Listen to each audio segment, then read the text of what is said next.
Para hindi po siya masyadong magbuo or para hindi siya mamuo, lalagyan po natin to ng suka. Okay.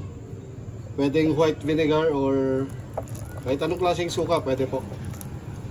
So mix lang natin siya gradually. So habang binubuhos, sinahalo.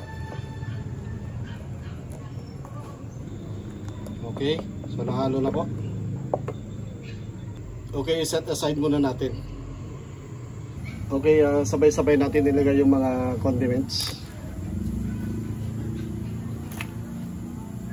Ayan.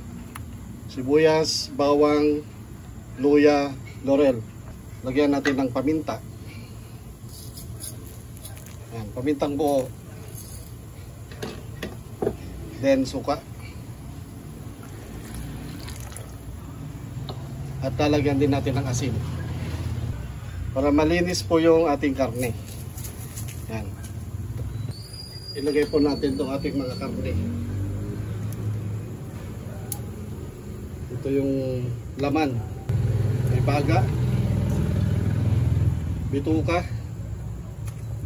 and so on and so forth. Hindi ko na alam itong iba. Lagyan na lang natin lahat dito, then pakuluan natin siya ng mga 12 to 15 minutes. Ayan. Takpan muna natin. Almost 20 minutes na siyang kumukulo. Kaya sa palagay ko, okay na yan. Crispy natin ito para toppings.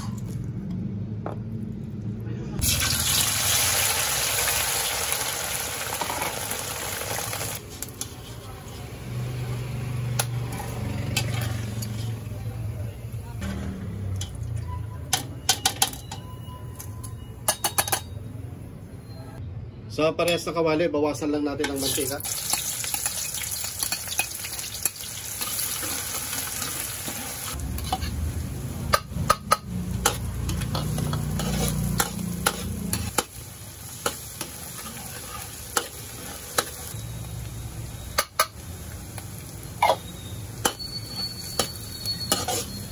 Ground pepper, black pepper. Bagong lemon zest, oh. Lagyan natin itong meat.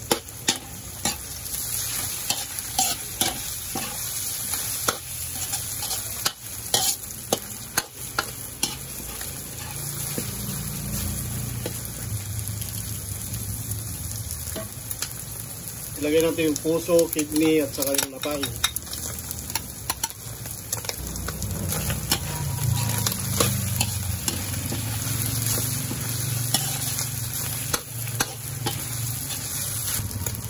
Lagyan natin itong baga.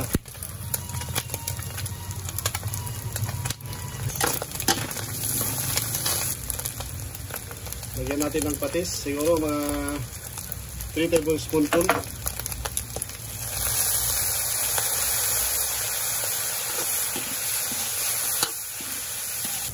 Sabawan natin.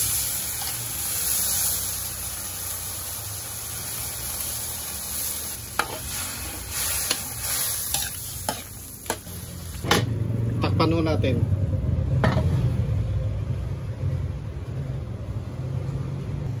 So 25 minutes na.